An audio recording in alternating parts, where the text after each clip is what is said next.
Tutukan lahat ng yan sa pagpapatuloy ng 24 oras. At Alden Richards at Catherine Bernardo magkasamang bumisita sa Kapuso Network. Tutukan lahat ng yan sa pagpapatuloy ng 24 oras. At Alden Richards at Catherine Bernardo magkasamang bumisita sa Kapuso Network. Welcome back, mga kaaldab. Ito na naman po ang inyong lingkod, si Mr.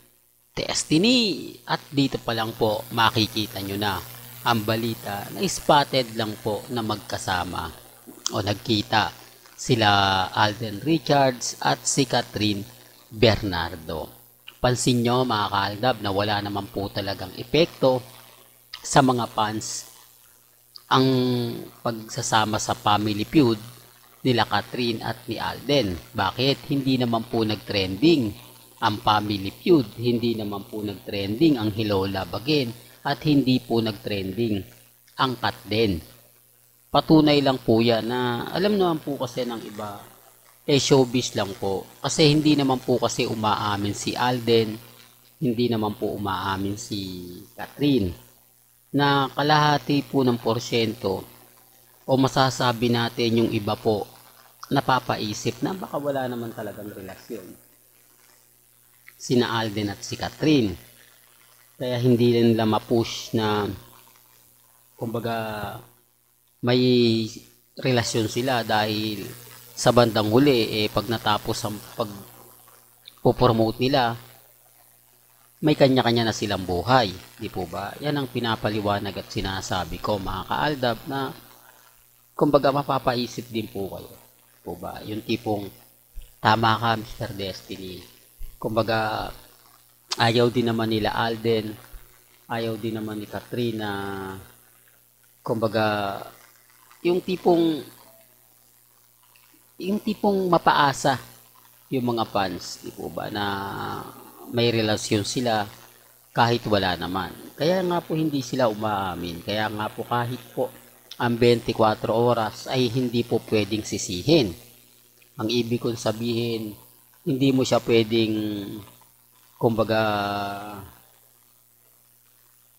yung tipong ang ibig kong sabihin o yung pinupunto natin na hindi niyo po siya pwedeng sisihin na dahil ginawa to ng GMA may relasyon. Kita mo ano lang sila, yung tipong kumbaga neutral lang po sila, na hindi mo sila po pwedeng kumbaga sa bandang huli hindi kasi ano rin GMA, di po ba? Kasi kita nyo naman po spotted lang, di po ba, na magkasama together. Pero gaya ng sinabi ko, wala po kasi itong epekto Ramdam din siguro to ng GMA at ng ABS-CBN kasi hindi siya nag-trending. Dahil kung titignan nyo, dapat magti-trending to, dapat magba-viral to. Po ba? Dapat magkiklik to, lalo na po ngayon na kumbaga si Alden Richards at si Catherine nagsama. Hindi po ba sa Family Feud? Dapat hahatak na ng maraming reaksyon, maraming komento sa social media, pero hindi nga po nag-trending real to kaya, mga kaaldab, hindi po nag-trending. Alam to ng mga kat din, alam to ng mga kumbaga sumusubaybay sa dalawa, alam din to ng mga ilang mga netizen. Kaya nga sabi ko inyo, yung mga nagre-react lang na kumbaga magsasabi na fake news si Mr. Destiny, ito yung walang alam, ito yung hindi po updated pagdating sa social media, yung tipong nag-aabang lang na mga mababasa nila at makikita. Pero kung titignan mo, hindi sila nagsisearch, hindi sila naghahanap ng ebidensya at resibo na po pwedeng pambasag po sa mga ina-upload ni Mr. Destiny.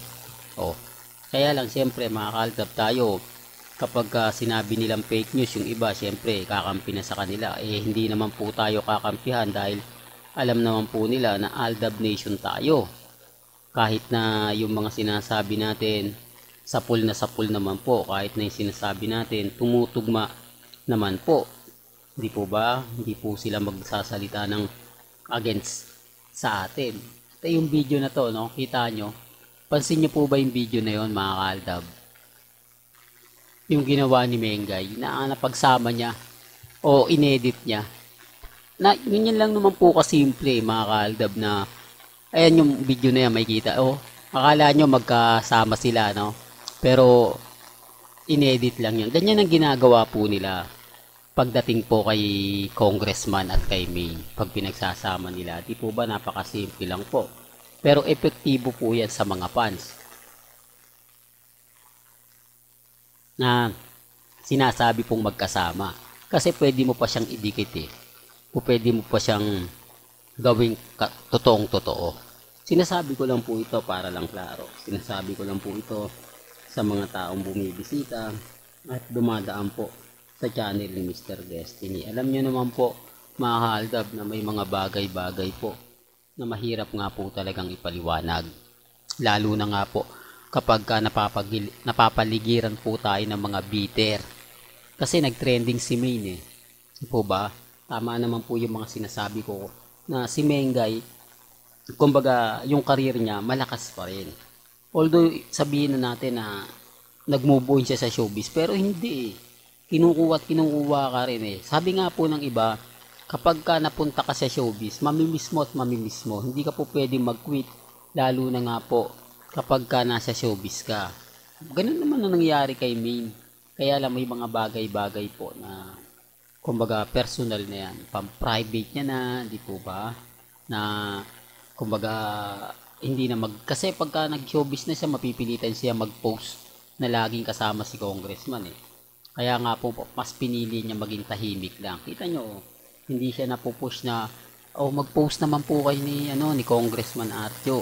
Mag-post naman kayo. O kahit si Congressman Arjo eh, nung sinabi niyang private na lang eh, wala silang nagawa eh. Yung sinabi nilang, na lang, hindi po ba? Kaya nga sabi ko sa inyo, may mga bagay-bagay po na mahirap nga po talagang ipaliwanag. May mga bagay-bagay nga po na mapapaisip naman po talaga kayo. Sabi ko nga dito po sa channel ni Mr. Destiny, kung ano lang naman po ang latest, kung ano lang naman po ang trending, yun lang naman po yung ina-update natin.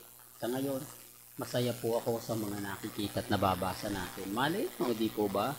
Darating yung point, mga kaaldab, na tayo naman po yung bagi. Hindi man ngayon, hindi man bukas, di po ba? At least, lahat ng mga sinasabi at pahayag ko, 101% updated na updated. Taliwas po sa mga sinasabi at pinapaliwanag po nila. Bagamat maraming mga kwento, maraming mga kumbaga sinasabi na hindi, kumbaga fake news yan, wala pong problema yun.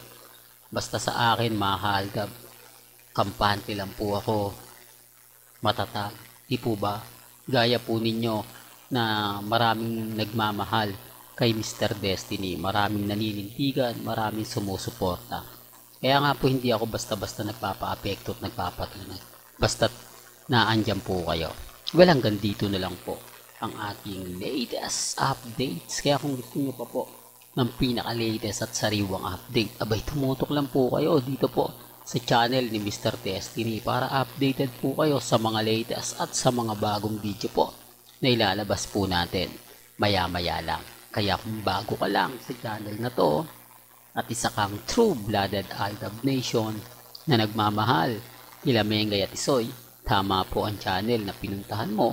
Kaya consider na po kitang bagong subscriber. At huwag mong kalimutang i-share ang mga video po natin sa mga mami, sa mga titas at sa mga senyor. Hanggang sa muli, salamat po sa panonood at pakikinig.